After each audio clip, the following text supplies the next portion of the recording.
Hello, my name is Adam, and we're here at the 91X Flophouse, day 3 with Børns. How are you What is doing? up? How's it going, man? It's going really good, man. Thanks for having me. Of course, of Yeah. course. So this is actually your second time hanging out with us at this Flophouse. Yeah. The first time, was that the first time you played Coachella, 2016? Yeah, it was the first time. And then you're back again this Yeah. year. Did you approach this year differently than obviously the first time you played? Like, what was the difference between this year and Less years back? clothing. Well, I did see your outfit. I'll get into that. in a minute. I realized that I overdressed last year, so this year just kind of cut it in half. Yeah, That's kind of the theme of Coachella anyway. Right. It's like you can't wear too much, too many clothes. you had like it was kind of like Angus Young, like the long blazer. and Yeah, the short exactly. shorts. It was rad. Yeah. it's kind of the Gucci twist on Angus Young. So yeah. And you played on the outdoor stage. Yeah. And that was at like almost like 6 o'clock. So Mm-hmm. how was that? I mean, I can imagine like the sun setting and it just being like a surreal situation. Yeah, nice and golden. It was like a really prime spot, I thought. Yeah, Nice. it was nice. Very Yeah. cool. And you have the new record is out. Blue Madonna. Yeah. And from what I hear, you got the inspiration for the title of the record from your neighborhood. You want to talk a little bit about that? Yeah, my neighborhood in LA, there's all these like murals of the Lady of Guadalupe, and it's this really beautiful kind of psychedelic depiction of this like icon, you know. And it's just everywhere where you're driving. So that I always saw that when I was driving to the studio, so it just kind of stuck in my head. You. Yeah. Very cool. And you've done some touring with Lana Del Rey. She's even featured on a track on the new album. How did that kind of come together? Her sister is a really amazing photographer. And, didn't she? She took the photos for the album. Yeah, and correct? she shot all the album stuff, and we've done a couple of videos together. And so I think just us hanging out all the time. Lana just heard some of the tracks, and then we ended up getting in the studio together. And we were talking for a while, like trying to make a collaboration, and then it just kind of happened. So. Yeah. Did you just send her the music, like, or did she come in and work on the song with you? Yeah, we got into the studio together, and just kind of vibed out for a bit. So. Very cool. Yeah, it was nice. And so you met her sister first then? Mm-hmm. So when you hired her sister to do the photography, did you have any idea that Lana Del Rey was her sister, or like how did that? Oh, you didn't know that? Yeah, I knew. Our first shoot was actually Lana was there, so they're definitely sisters. They you could tell. Yeah. They have the same similar vibe. That song that she's on, I mean, it's her voice cuts through. Like it's such her voice is it's perfect so track for her. Totally. It's amazing. Yeah. Thanks, man. Yeah, of course. And you even have a song on the Flatliners movie soundtrack. Yeah. And then how did that come about? Did you watch the film first? I didn't see the film first, no. But I had that song written a while back, and it kind of has this through line that I didn't even realize what works with the movie really well. Right. Like after watching the movie, it was the end credits. Mm-hmm. It just fit with the theme of the movie, and it was just kind of crazy that it can change the concept of the song, you know? Right, you know yeah, because it's Faded Heart is the track. Sweet Dreams. Sweet Dreams is the track. Okay. Yeah. But you watched the film, and the film is crazy. Yeah, it's pretty crazy. Yeah. Basically, these college kids trying to stop each other's hearts, right, and then restart it, like right before they're almost, they have a certain time period. Like right. It's really a trip. Yeah. It's a very sweet dream.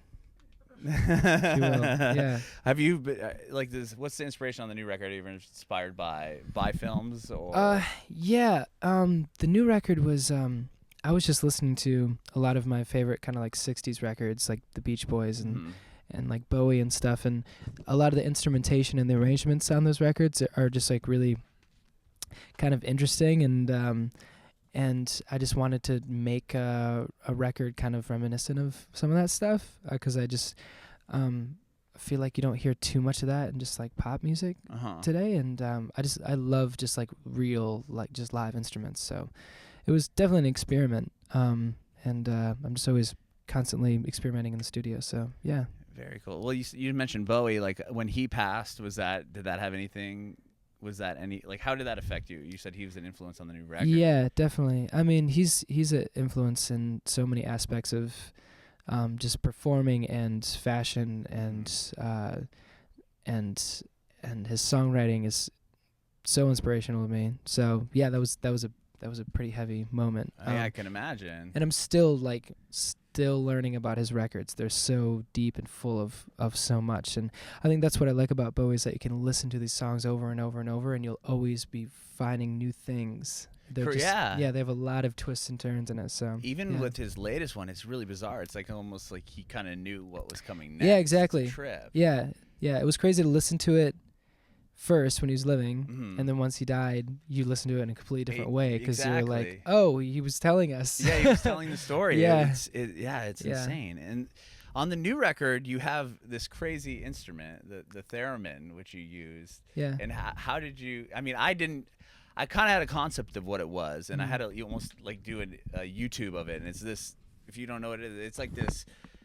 You use your body to kind of manipulate the sound. It was like the first electronic instrument. First electronic instrument. Yeah, it's the only instrument that you play without touching it, which is kind of wild. It just looks like you. Yeah. Did you play that on I didn't. I found this like world-renowned theremin player that just happened to live in LA.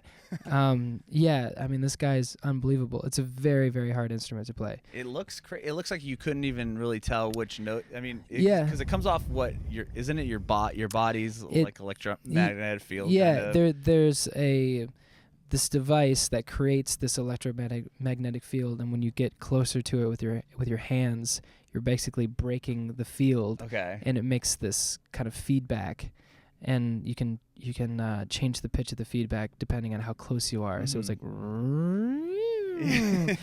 it's really hard to do, but you can make it actually sound like a human voice. I was gonna say it can almost sound like a backing vocal. Yeah, because it you can play it with vibrato. It's just like it's wild.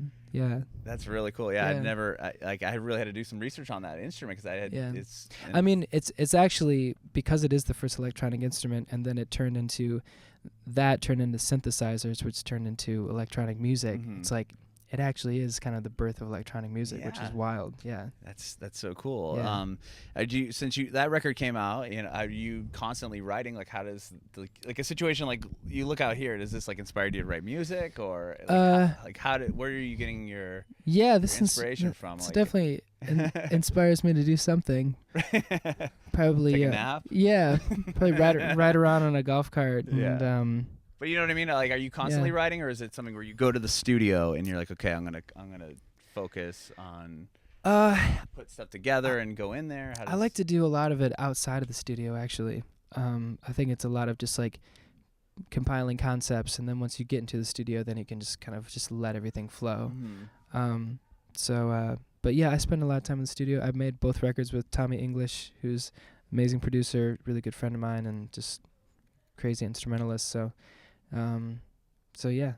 And when you start writing the song, do you just write? How do you go about it? Are you on the piano? Like, how do you begin your process? I play mostly piano. Mm-hmm. So I write I have a lot of chord changes and stuff that I kind of write on my own and then bring in, and it kind of all depends. Sometimes it starts with a drum beat. Sometimes it starts with just like a sample. Mm-hmm. Sometimes it starts with like a word, and like writing a whole song around just one word.